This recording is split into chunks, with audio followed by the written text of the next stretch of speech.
अस्सलाम वालेकुम जी स्टूडेंट्स, कैसे हैं आप? सब ठीक हैं? वेल आज हमारा जो है 12B एक्सरसाइज हमने स्टार्ट करनी है। चैप्टर नंबर 12 है और इसमें बेसिकली पैरामीटर्स एंड एरिया का चैप्टर है। तो पैरामीटर एंड एरिया जो है वो डिफरेंट शेप्स का होता है। जितनी भी क्लोज शेप है उनका हम पैरामीटर एंड एरिया फाइंड कर सकते हैं इजीली। तो यहाँ पर बेसिकली डिस्कस किए गए हैं पैरामीटर्स ऑफ रेक्टेंगल्स। ये डेफिनेशन लिखी हुई है पेज नंबर 179 पर। तो distance around the plane figure is called parameter, ये बात आपको फिर इन द ब्लैंक में भी मिल जाएगी। फिर इसी तरह से आगे डिफरेंट शेप्स के पैरामीटर्स डिस्कस किए हुए हैं, जैसे पैरामीटर ऑफ क्वाड्रिलेटरल, चारों साइड्स को सम कर देना है, पैरामीटर आ जाएगा।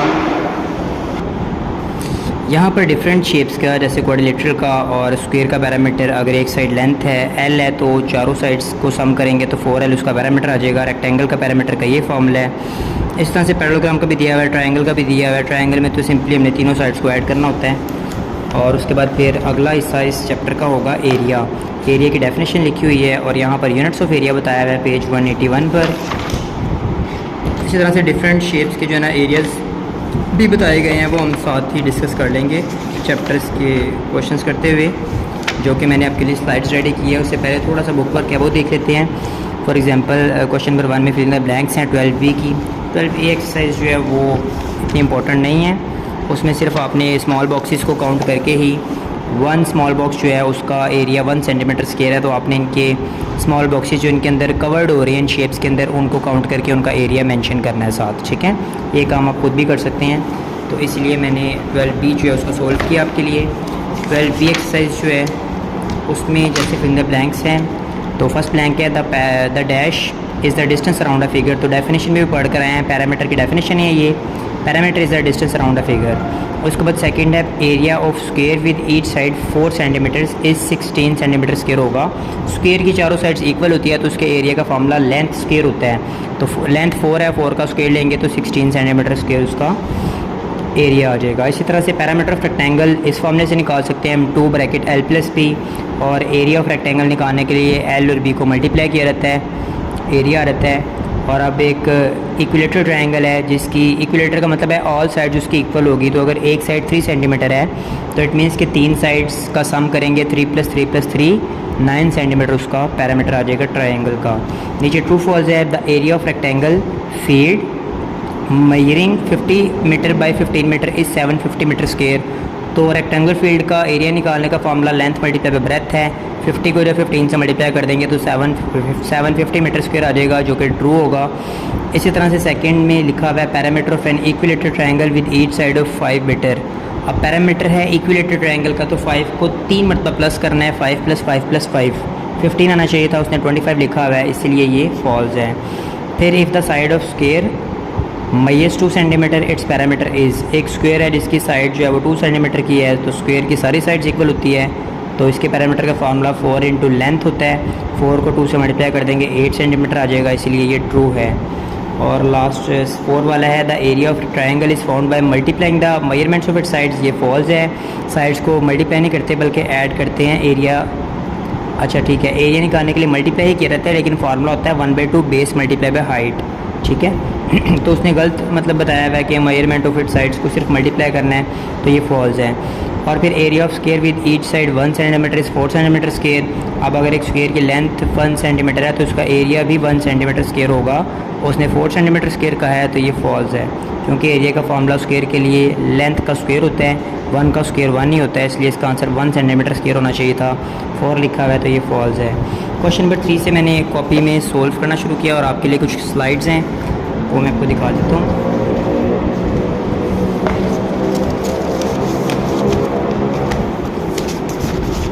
जी, यहाँ से आपकी जो है ना स्लाइड स्टार्ट हो रही हैं। 12B एक्सरसाइज का क्वेश्चन नंबर 3। क्वेश्चन 3 के अंदर पहले आपको बुक से दिखाता हूँ क्या कहा जा रहा है। Find the parameter of each of the following, इनके पैरामीटर्स आपने फाइंड करने हैं। और स्क्वायर ऑफ साइड 8 सेंटीमीटर। अब देखें 8 सेंटीमीटर साइड है उस स्क्वायर की, उसका पैरामीटर निकालना है, तो पैरामीटर का फार्मूला 4 × लेंथ, स्क्वायर के लिए ये लेंथ की जगह पर 8 लिख दिया, 4 और 8 को मल्टीप्लाई किया, 32 सेंटीमीटर ये इसका पैरामीटर आ गया। इसी तरह से दूसरी जो शेप है वो है रेक्टेंगल, और उसकी आपको लेंथ 6 दी हुई है और ब्रेथ 4 सेंटीमीटर दी हुई है, तो पैरामीटर ऑफ रेक्टेंगल का formula 2 bracket L + P। L की वैल्यू 6 लिख दी, बी की वैल्यू 4 लिख दी, दोनों को ऐड किया पहले ब्रैकेट के अंदर, 6 + 4 10 हो गया। 10 को बाहर वाले 2 से मल्टीप्लाई कर देंगे तो 20 सेंटीमीटर स्क्वायर उसका पैरामीटर ऑफ रेक्टेंगल आ जाएगा। फिर पार्ट 3 के अंदर एक ट्रायंगल है जिसकी साइड्स आपको 3, 4 और 5 दी हुई है। तो पैरामीटर ऑफ ट्रायंगल निकालने के लिए सिंपली तीनों साइड्स को प्लस किया रहता है, a + b + c। तो 3 + 4 + 5 करेंगे तो 12 सेंटीमीटर पैरामीटर ऑफ ट्रायंगल आ जाएगा। इसी तरह से 4 पार्ट के अंदर रेक्टेंगल ही है और जिसकी लेंथ 8 सेंटीमीटर दी हुई है और कहा गया है कि ब्रेथ उसकी लेंथ का हाफ है। ये देखें पार्ट 4 के अंदर a rectangle with length measuring 8 centimetre and breadth half of the length. तो इट मीन्स कि अगर लेंथ उसकी 8 सेंटीमीटर दी हुई है आपको इस पार्ट के अंदर, 4th पार्ट के अंदर, तो उसकी ब्रेथ लेंथ का हाफ है तो ब्रेथ फिर होगी 8/2 यानी कि 4 सेंटीमीटर। तो पैरामीटर का फार्मूला 2 ब्रैकेट L + B लगाएंगे, L की जगह पर 8 और B की जगह पर 4 पुट कर देंगे, 8 + 4 ऐड करेंगे 12 हो जाएगा, 12 को बाहर वाले 2 से मल्टीप्लाई कर देंगे तो 24 सेंटीमीटर आ जाएगा पैरामीटर। इसका 5th पार्ट आपने होमवर्क में खुद करना है क्वेश्चन नंबर 3 का।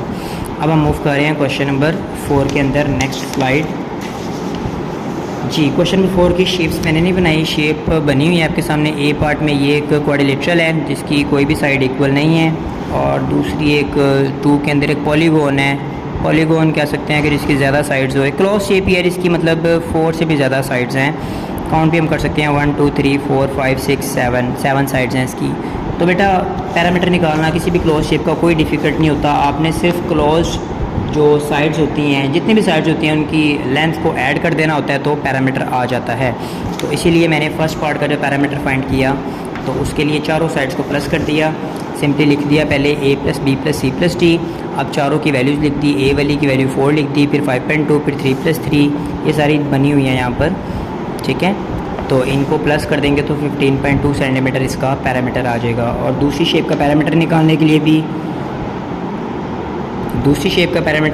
लिए भी क्या करना है, इन तमाम साइड्स को प्लस करना है जो कि यहाँ पर आपको नज़र आ रहा है। 6 metre, 7 metre, 10 metre, 5 metre, 12 metre, 20 metre और 10 मीटर, इन सब को प्लस कर देंगे तो इसका पैरामीटर आ जाएगा 70 मीटर।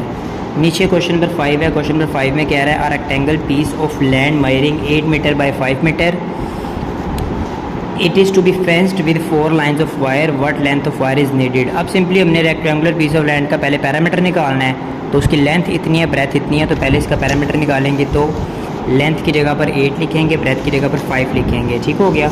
और लाइन्स ऑफ वायर का मतलब है 4 लाइन्स, यानी कि तार जो लगाई है उसने उस रेक्टेंगुलर फील्ड की चारों साइड पर, वो उसने एक राउंड नहीं लगाया बल्कि 1 2 3 एंड 4 यानी कि 4 राउंड्स में उसने फेंस की है, बाड़ लगाई है, तार लगाई है अपने फील्ड के गिर्द। तो उसको लिए क्या करेंगे हम, सबसे पहले पैरामीटर निकालने के लैंड का same formula parameter of rectangle का 2 ब्रैकेट L + B, L की जगह पर 8 लिख दिया, B की जगह पर 5 लिख दिया, 8 में 5 को ऐड किया 13 आ गया, फिर बाहर वाले 2 से मल्टीप्लाई किया तो 26 मीटर आ गया फील्ड का पैरामीटर।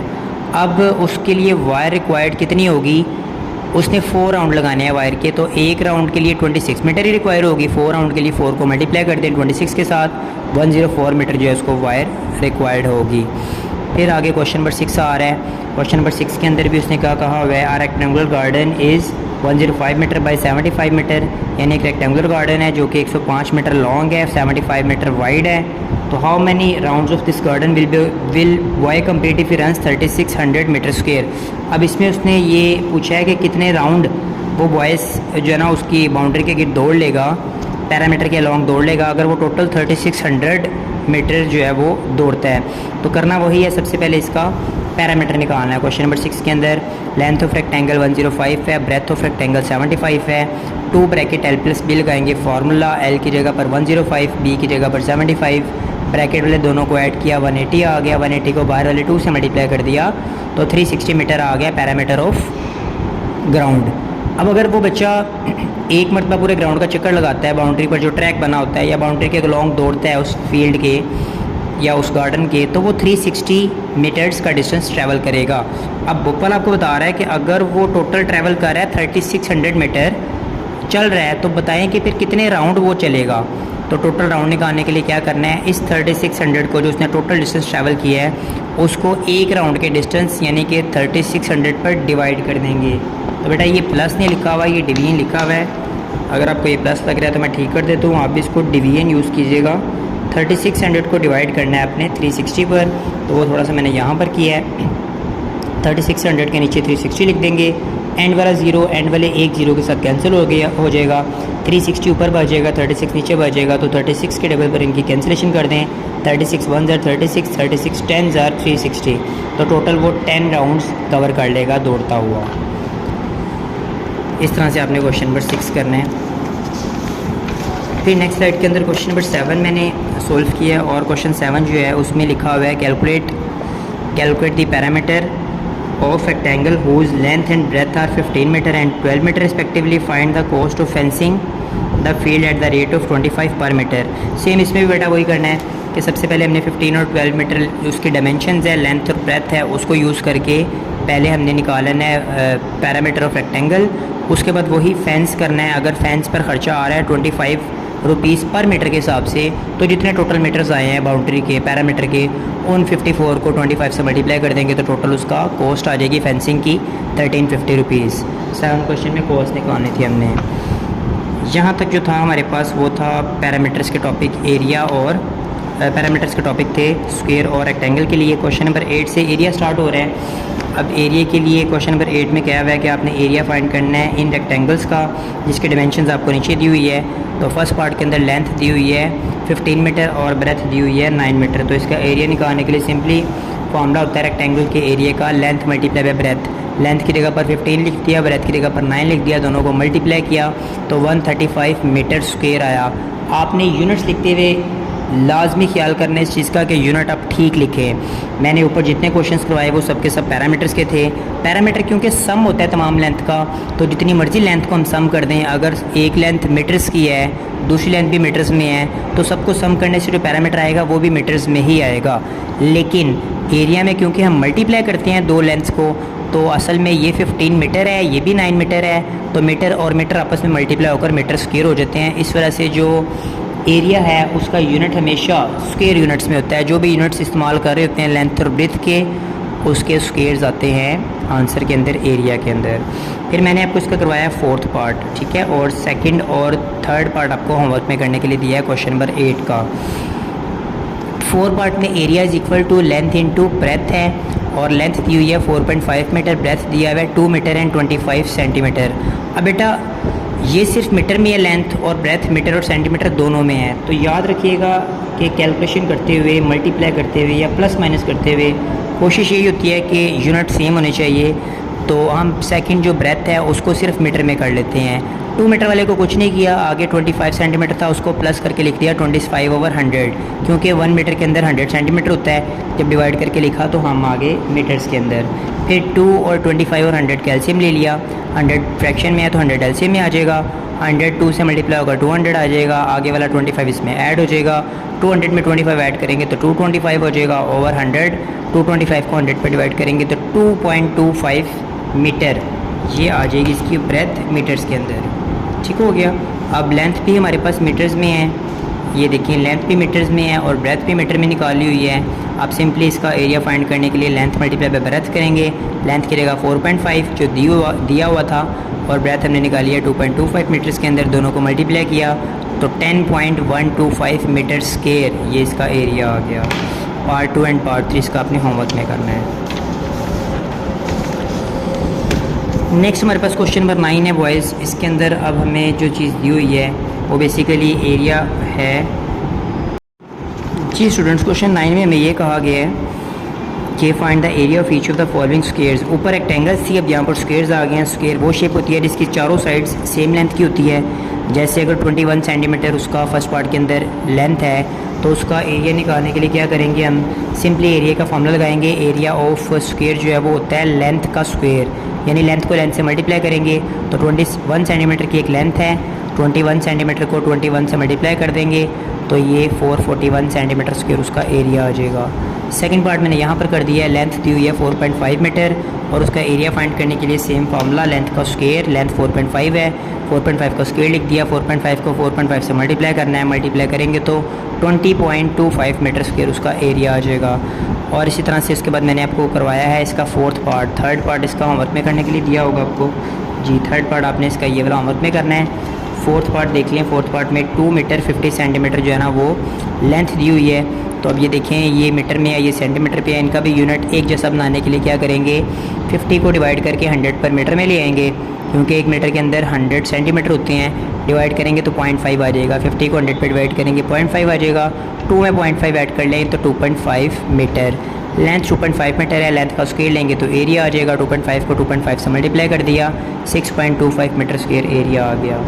थर्ड पार्ट आपने क्वेश्चन 9 का होमवर्क में करना है। उसके बाद नेक्स्ट पेज पर क्वेश्चन नंबर 10 है, और क्वेश्चन नंबर 10 में आपको ये कहा जा रहा है कि find the breadth of rectangle field whose length is 18 metre and area is 216 metre square.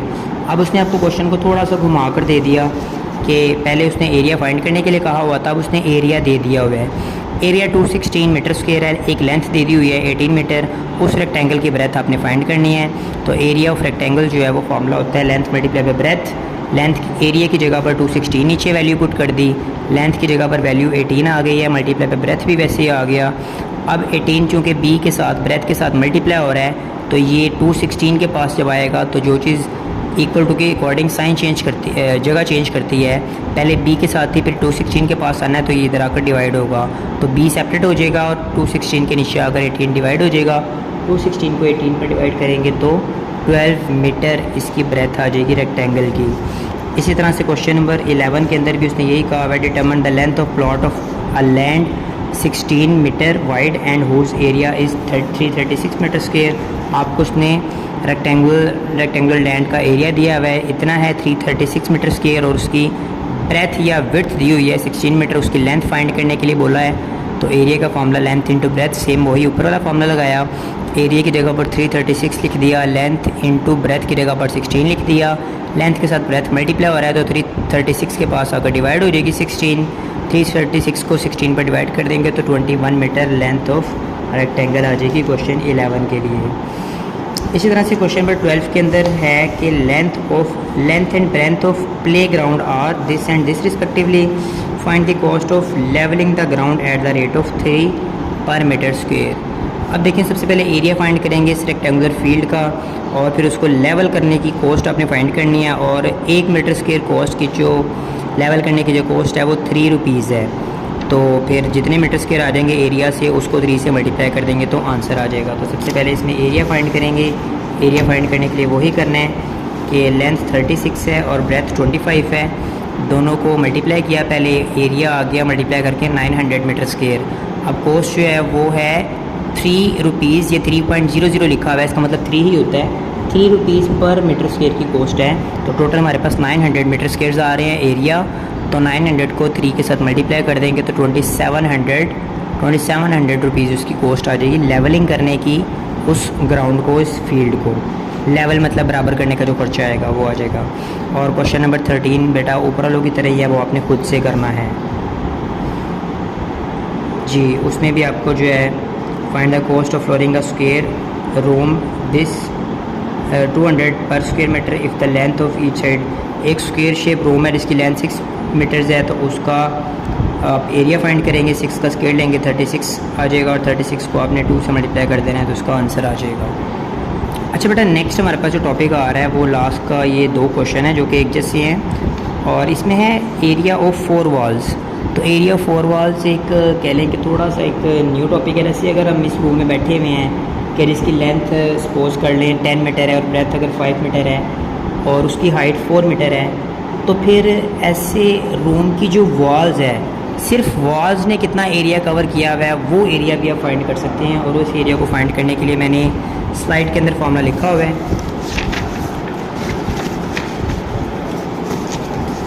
ये देखें, क्वेश्चन नंबर 14 है, ये find the total area of 4 walls of rooms. Length दी हुई है पार्ट 1 के अकॉर्डिंग 10 मीटर, और ब्रेथ दिया हुआ है 5 मीटर, और हाइट दी हुई है 4 मीटर। यही 3 डायमेंशन मैंने यहाँ पर लिख ली है। एरिया 4 वॉल्स का फॉर्मूला ये लगाना है आप लोगों ने।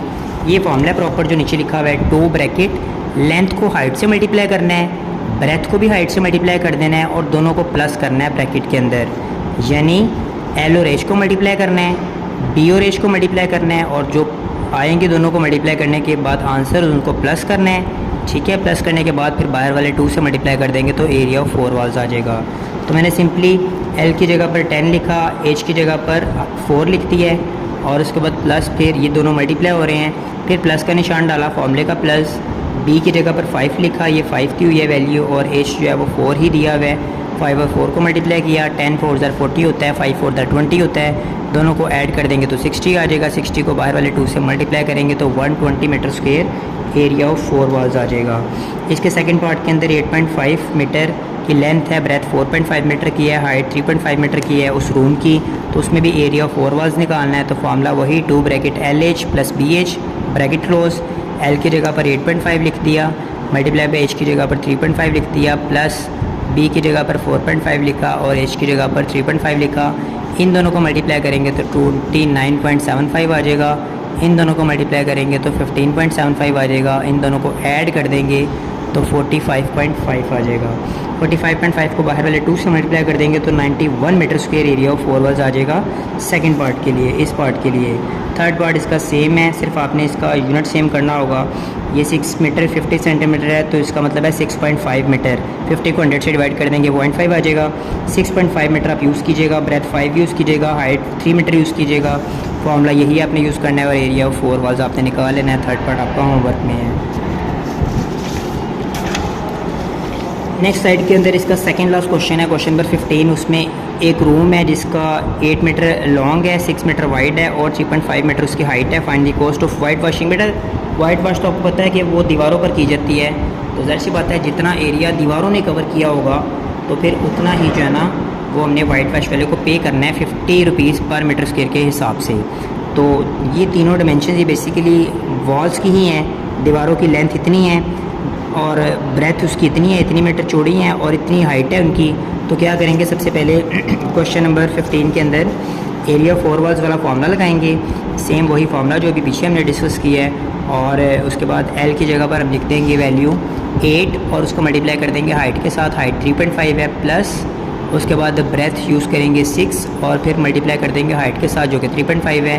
8 को 3.5 से मल्टीप्लाई करेंगे 28 आ जाएगा, 6 को 3.5 से मल्टीप्लाई करेंगे 21 आ जाएगा, दोनों को ऐड कर देंगे अंदर तो 49 आ जाएगा। 49 को बाहर वाले 2 से मल्टीप्लाई करेंगे तो 98 मीटर स्क्वायर उस रूम के वॉल्स का एरिया आ जाएगा।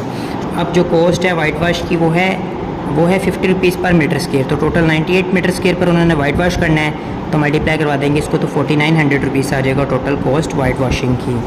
और ये इस एक्सरसाइज का लास्ट वाला क्वेश्चन है 16। तो find the cost of tiling the floor of room 12 metre and 9 metre at the 50 rupees per square metre. तो इसमें तो सिंपल कोई 4 वॉल्स वाला फार्मूला भी नहीं लगाना, सिंपली एक रूम की लेंथ दी हुई है, ब्रेथ दी हुई है, उसको मल्टीप्लाई करेंगे तो एरिया आ जाएगा, जितना रूम का एरिया आएगा उतना ही उसके फर्श का एरिया आ जाएगा, फ्लोर का एरिया आ जाएगा। और चूँकि टाइलिंग जो है वो फ्लोर पर ही होती है तो इसलिए फ्लोर का एरिया निकालेंगे, लेंथ और ब्रेथ को मल्टीप्लाई करेंगे। लेंथ और ब्रेथ को मल्टीप्लाई करने के लिए लेंथ दिया हुआ है 12 और ब्रेथ दिया हुआ है 9, इन दोनों को मल्टीप्लाई करेंगे तो 108 मीटर स्क्वायर एरिया आ जाएगा। 1 मीटर स्क्वायर के एरिया पर टाइलिंग करने की जो कॉस्ट है वो उसने दी हुई है 50 रुपीज़ पर मीटर स्क्वायर। तो टोटल कॉस्ट निकालने के लिए जितना एरिया आया 108 उसको 50 से मल्टीप्लाई कर देंगे तो टोटल उसका कॉस्ट आ जाएगी 5400 रुपीज़। इतने में वो उस रूम में टाइलिंग हो जाएगी। स्टूडेंट्स इस चैप्टर की हमने 12B एक्सरसाइज कंप्लीट कर ली है। अब कल इंशाल्लाह हम 12C एक्सरसाइज को कवर करेंगे। 12C एक्सरसाइज इस चैप्टर की लास्ट एक्सरसाइज है, इसके बाद हमारा ये वाला चैप्टर भी फिनिश हो जाएगा।